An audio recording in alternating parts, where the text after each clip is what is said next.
طه ما أنزلنا عليك القرآن لتشقى إلا تذكرة لمن يخشى تنزيلا ممن خلق الأرض والسماوات العلى الرحمن على العرش استوى له ما في السماوات وما في الأرض وما بينهما وما تحت الثرى ويوم تجهر بالقول فإنه يعلم السر وأخفى الله لا إله إلا هو له الأسماء الحسنى وقد أتاك حديث موسى إذ رأى نارا فقال يا أيها إني آنست نارا لعلي آتيكم منها لعلي آنست نارا لعلي آتيكم منها بقبس أو أجد على النار هدى فلما طغى نودي يا موسى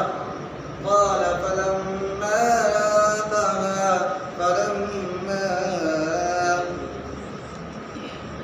فلما طغى نودي يا موسى إني أنا ربك فاخلع عليك إنك بالواد المقدس طوى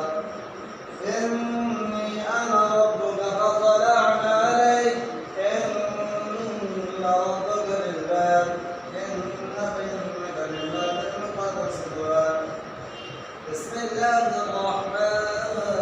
الرحيم طه ما أرسلنا عليك القرآن لتشقى إلا تذكرة لمن يخشى